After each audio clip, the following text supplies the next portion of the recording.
Mu gihe umwimbu w'ibigori wiyongereye mu Burundi nayo igiciro c'ifu kikaguma kiri hejuru birafitaniye isano n'uburyo iyo fu ihingurwamwo nk'uko bisigurwa n'umushikiranganji mu vyo ajejwe harimwo ubudandaji Marie Chantal Nijimbere igihe yari umutumire mu nama nshingamateka kw'iri genekerezo rya 27 Ruhuhuma uyu mwaka. Amafu y'ibigori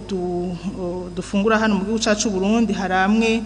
dukura ku masoko mpuzamakungu nkuko twabishikirije mu nyishu z'ibibazo, ndetse ayo mafu bikagaragara yuko ashobora gushika hano mu gihugu cacu Burundi agahurumbirwa kuko twabivuze amahinguriro yo mu karere yaratwitangiye imbere afise ubuhinga bwo gushobora guhingura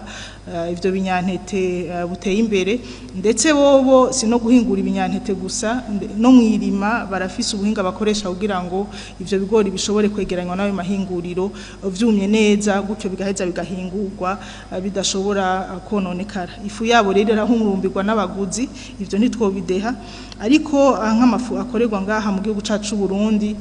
ku byukuri hari igihe igiciro usanga kiri hejuru kuko les facteurs de production nazo nyene usanga zizimvye ko murumva ko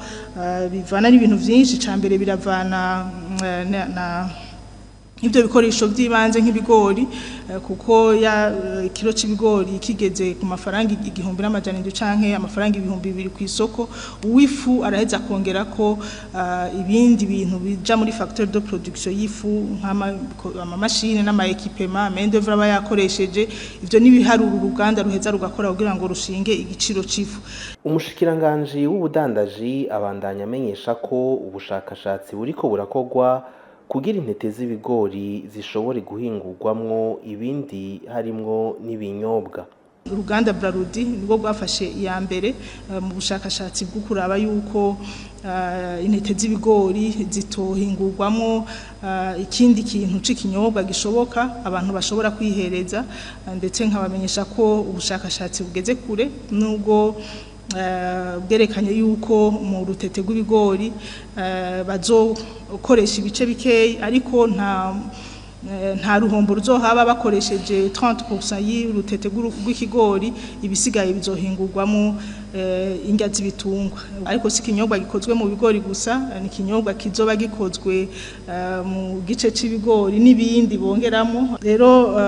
hamwe ico kinyobwa les tests zoba positive bikerekana yuko nabene gihugu bagihurumbira, ivyigwa bamaze gukora vyerekana yuko uruganda Brarudi